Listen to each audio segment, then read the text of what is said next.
At this moment, may I call on Undersecretary Ponciano C. Manalo to moderate the Q&A. Ladies and gentlemen, good morning.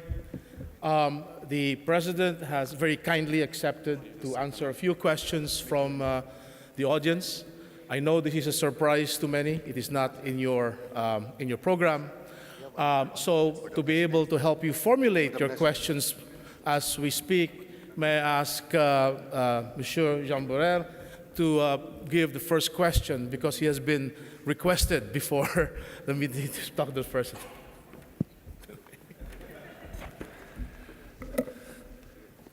Mr. President, you can see that I have established a very close relationship with your Undersecretary. The numbers speak for themselves. You are a man in a hurry. You achieve things quickly. You want things to happen. You're not a watcher, you're a doer. As a businessman, I admire this. As businessmen, we admire this. Undersecretary asked me to ask the spontaneous first question. I'd like to ask you a very broad question. You are not here by accident. You are visiting Spain, Germany, France, etc. You have respect for the country, but you are here to address the French business community. What advice, if any, what do you give us in relation to the Filipino friendship partnership? And what are your expectations? Do you want us to invest? Do you want us to trade? Do you want us to, what is your, the main domains where you expect us to arrive? Because we have, as you know, a lot to offer. Water technology, energy, transport, light rail transportation, shipping. France is a lot more than flowers, seduction, and luxury goods. We love that, but it's an engineering country with lots of engineers. I am an engineer, and we have lots of R&D. And if the French business community is successful, and it is very successful, it's because R&D is not a word, it's a fact here. So, Monsieur President, again, thank you for being here, and perhaps give us some clues. Thank you. Thank you again, Monsieur. It might sound greedy, but you said, what do you expect from France? And please, Monsieur, please sit down. I'm just a little bit more comfortable standing up and stretching my back. This is, I think, the 43rd engagement we've had since we left the country. And fortunately, I'm at least young at heart to be able to withstand all of this. But again, it might sound greedy, but what do we want? Is it trade? Is it investment? Is it knowledge exchange? And I have to say, we want it all.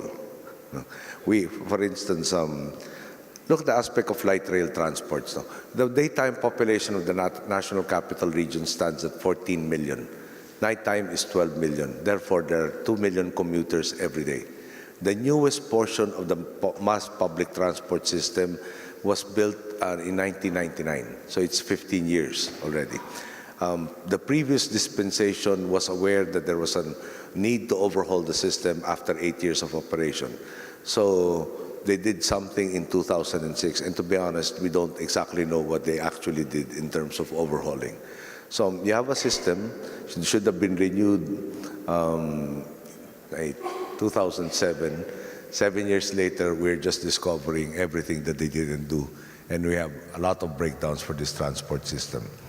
We're an archipelago, 7,100 islands. The idea of interconnection, perhaps just with the change of vehicles, is hardly different from when Spain lorded it over in the Philippines.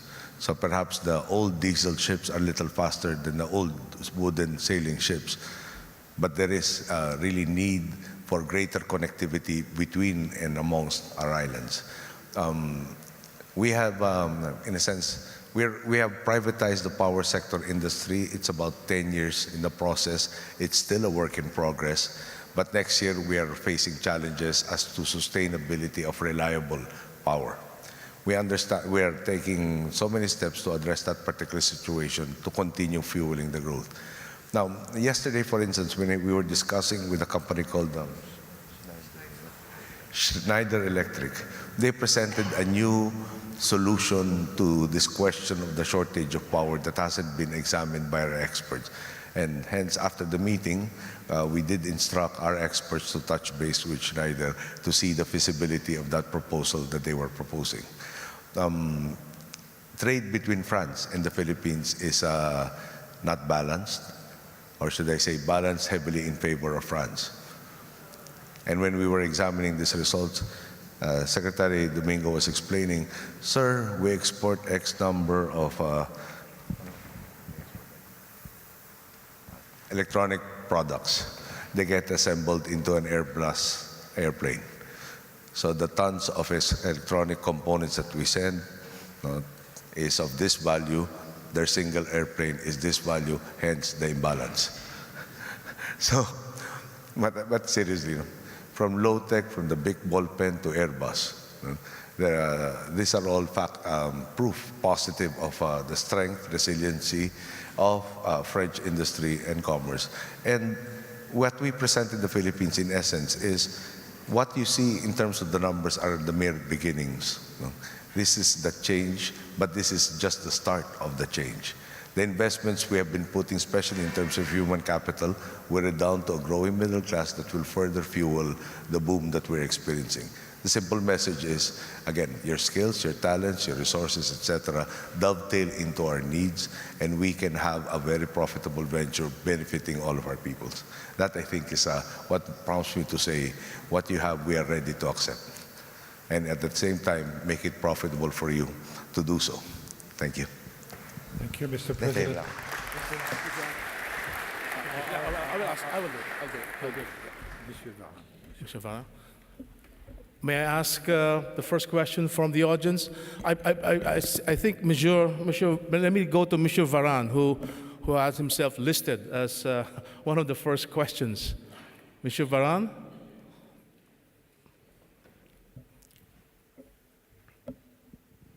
Yes, Mr. President. You have a number of PPPs which underpin your infrastructure program. And we have a number of companies which can bid for these PPPs.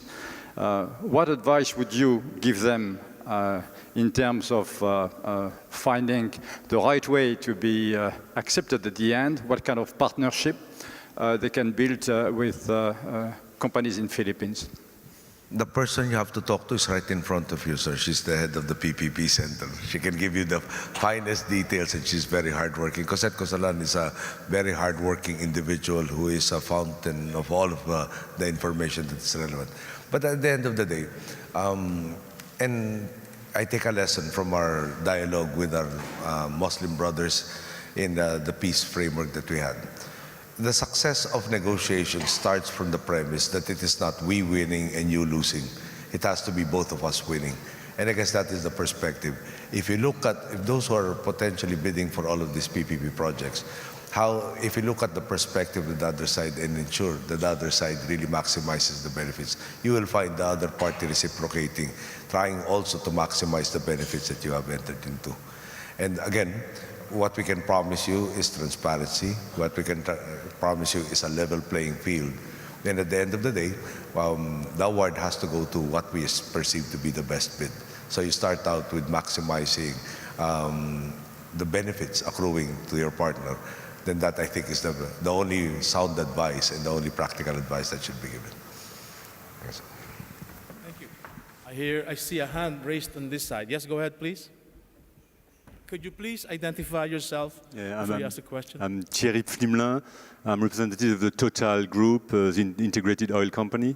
Your Excellency, thank you very much for your words, and very encouraging for an investor like we are in your country. As you know, we are active in all fields. We are starting exploration again in Sulusi, where we are going to be deep offshore, over 3,000 meter water, and we're expecting prolongation of the exploration permit in the days to come, where as well in marketing and retail, where we have the high-tech products we are bringing in your country. And last but not least, we are present with solar cell production. We know with our affiliate SunPower, we have over 4,000 people working in the country producing high-tech products in exports. Your Excellency, I would like to have one vision. One vision is how you see the energy development needs in your country and how you are going to cope with this. And I would have a very side question linked to the crackdown on corruption you're doing. Are you going to do any specific action on smuggled product in the country? Well, first of all, sir, let me compliment Total on its presence and perhaps also point out that the massive funding for infrastructure, we're targeting 5% of our budget by 2016 to go into infrastructure. We're currently at, sorry, my mistake, 5% of gross domestic product for the budget. We are now currently between 2.5 to 3% of GDP in terms of infrastructure. What that means is there are a lot of roads which will have vehicles that need fuel, and we know that in my home province, Total is present, but perhaps we're already giving you the advanced knowledge that there will be a lot more room for the retail end portion of it. Now, in terms of smuggling, specifically in oil, I was talking to one of your competitors recently, and they have noted an increase in their sales, which seems to indicate that we have been at least partially successful in addressing the issue of smuggled oil. Now, I make no excuses. We have a 36,000-kilometer coastline. We have an aged fleet of both naval and coast guard vessels. We have something like 132 naval ships guarding that 36,000-kilometer coastline. We are trying to tackle it from the physical stopping of these illegal shipments to actually even chasing after them if they manage to successfully land in our country. I was just talking to members of the Department of Finance, and I did point out to them the existence of a lot of these one-off gas stations. No, and I said, why is it so difficult to find out where they got it from, or even to show proof of legitimate importation? And if that is the case, there is visitorial powers on our Customs Bureau to be able to seize these shipments and eliminate the retail outlets for this smuggled oil that prevents a level playing field. So please be assured, the Secretary of Finance is present. They will exhaust all and every avenue open to us to be able to end that problem and get to our people that which is due them. Thank you very much, Mr. President. Yes, sir. Could you please identify and give your question? Good morning. Thank you, Mr. President. Mr. Lamy from Bureau Veritas. Bureau Veritas is a world leader in terms of certification and quality control. We are present in the Philippines for many years, and our company is one of the accredited surveyors for the bulk and break bulk inspection programs since 2010. In the coming weeks, and we are very ready and proud to be a big investor in the Philippines and to improve our investment, especially for the PPP for MVIS, motor vehicle inspection, and national single window project. My question is about a subject which was a priority in the beginning of 2014, namely the extension of loading port survey to containers. This extension, for which consultation were held in April and May, which scheduled to begin in June. It was delayed because of the track bans in Manila and the situation in the port. But since last week now, the track bans is now suspended indefinitely. I was in Manila early this week, and I discussed again with the BOC, and they clearly support this implementation because they know that it will ensure and confirm the customs revenue, but also which will give an opportunity of the knowledge of product importing to the Philippines for the purpose of security and transparency and of course fair trade. My question, Mr. President, do you think this program, for which the Customs Administrative Order is already ready, will come into force in the coming weeks? Thank you very much. Can I ask the Secretary of Finance, who supervises the Bureau of Customs, to answer? Thank you, Mr. President. We do have pre-shipment inspection right now in place for break bulk cargo, and your company is one of the 6 that's accredited. The plan was to expand it to containerized cargo. However, we've been in consultation with the Department of Trade and Industry, who's concerned about the added cost to especially the PESA firms for containerized cargo. We've also been talking to our trade partners. The U.S., for example, has expressed concern. EU also expressed concern because they're worried that it will just increase the cost of shipping goods to the Philippines. So we're working out a compromise. One of the things that we're looking at is to recognize countries that already have pre-shipment inspection and include that as part of the order. So we're gathering the information. That's still part of our plan, and we hope to have it in place by early next year, once we've done all our staff work. Thank you. We will have 2 last questions, if there is. Please.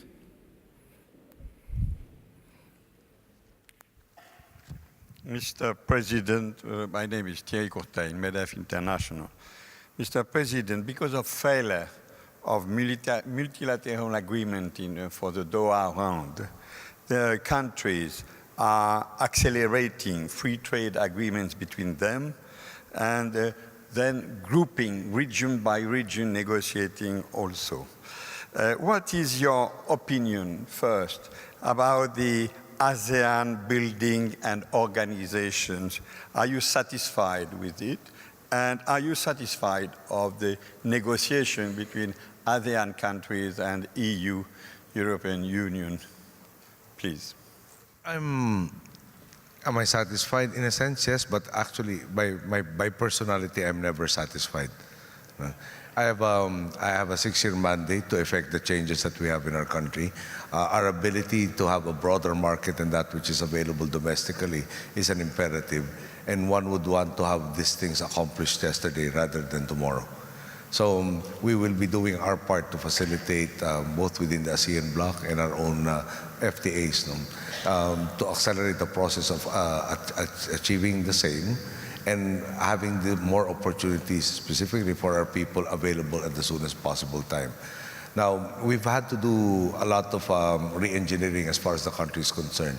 When I asked our Secretary of Trade exactly why it takes so long for all of these FTAs to happen, amongst the things that we had to develop was an increase in the bureaucracy that handles the negotiations.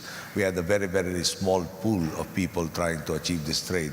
And now that that the Philippines is becoming part of the consciousness of so many people, there has to be that attendant number of experts to mature all of these agreements at the very earliest possible time. So, in a sense, it's just part and parcel of what we had to do. Work with what we had, see what it could have improved, and we have done the same. And we expect earlier completions of all of these negotiations. Thank you very much. I see no hands in the audience. There's one last question from the gentleman in the far corner. Mr. President, I'm working with an NGO in the Philippines whose name is Gawad Kalnia. And so what Gawad Kalnia has built 2,500 communities for the poor in the Philippines, as you know. And Gawad Kalnia is attracting more and more French students from the best schools, from HEC, Polytechnique, LESSEC. And more French students are really attracted to launch their own business as a social enterprise in the Philippines. But it results that it's not very easy for them to create an enterprise for fiscal, administrative reason. So some of them have some troubles in this field. How could we facilitate the process so these social entrepreneurs can create wealth, inclusive wealth in the Philippines? Thank you. We recognize Gawad Kalinga's tremendous help in improving the mindset apart from the physical changes that they wrought on communities that are dramatically improved. Okay. Having said that, we are a country that I guess is the same with any other country that has so many laws and a bureaucracy that is so, how shall I put it, so set in the ways of how to do things. Okay. For instance, when government wants something in the private sector, where I came from, you need a office supply. Send in the requisition, you get it within the week, within a day, or so on and so forth.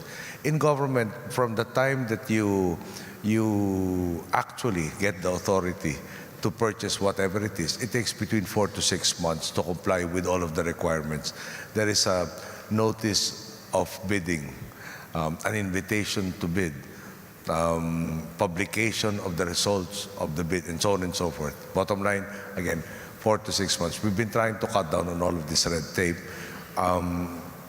Other instances, after Typhoon Haiyan, there were a lot of donations. The donations subject to import duties. Import duties can be taken over by government. Government pays for it, but we cannot waive it. There's a process that culminates in my approving the importation and the taxes, the payment of duties, and the tax accruing from that.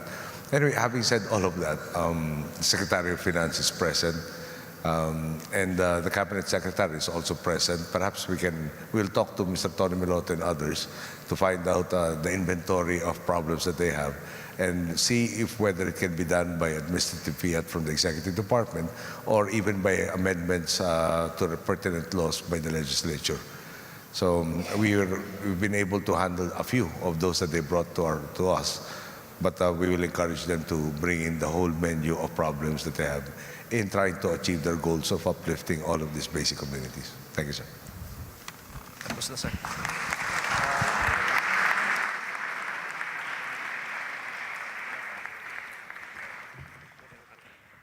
Can we have one last short question, gentlemen? Would you have, because we have a lot of questions, Mr. President. I'm sure Yusek Manalo can answer the remaining questions.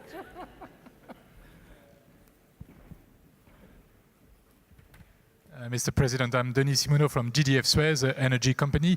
As you know, there will be an important conference next year in Paris on climate change. Can you tell us in a few words what you think about this very important issue? Thank you very much. Well, it is very important. When I was a congressman, I started out in 1998. We were already experiencing very drastic changes in wind patterns, and my community was primarily agricultural. And a lot of our areas were dependent on rain as opposed to an irrigation system. So timing of when to plant was critical, and had to factor in the established rain patterns. And unfortunately, they got delayed, they got shorter in duration, delay in onset. It really wreaked havoc on our agricultural sector. That was, in a sense, mild compared to what Typhoon Haiyan did. Typhoon Haiyan that had gusts of about 380 kilometers per hour. Our building code is way below that. It is very apparent to us that, and you have the whole series of issues. The red tide phenomenon is also an issue. During my watch, we have gotten the most severe storms at the point in time, normally about November or December, when the monsoon season is supposed to have ended, wherein we are supposed to have mild weather and cooler weather. We've had very hot Decembers. We've had storms coming in again in December, and the most violent of that. So next year's conference is very important. It's not, we really have to accelerate the debate from, is there really climate change? Is there really climate disruption? To, we have to agree that it is really apparent, and there have to be an examination of all and every step that can mitigate, if not reverse, the onset of this global climate change. Now, that conference, and trying to bring in everybody, and hopefully arriving at commitments to actually address, as opposed to issuing motherhood statements, redounds to benefits for a country like ours that has a very small carbon footprint, but gets a disproportionate share of these disruptions within the climate. When I was starting out in an ASEAN meeting, the Vietnamese president then said that their country is visited by about 10 per year, typhoons. I said the Philippines is visited by 20 on average. And it seems that the storms generated in the Pacific Ocean have to somehow pay a courtesy call on us. So I was teasing the Vietnamese president, perhaps we should charge you a blocking fee for the 10 that never get to reach you. But on a more serious note, it is a problem like any other problem that will not be solved by ignoring it. There has to be no debate. We can't afford to ignore or even bury our heads in the sand. This is a current problem. This is an exacerbating problem. This is a problem that will continue to grow if we treat it with less importance that it deserves. So in that aspect, this conference scheduled next year really deserves everybody's support. And there is a line that we are very fond of saying. We are confronted with this problem, and the word we, W-E, does not contain I. It's either we solve it or we are overcome by it. Thanks, sir.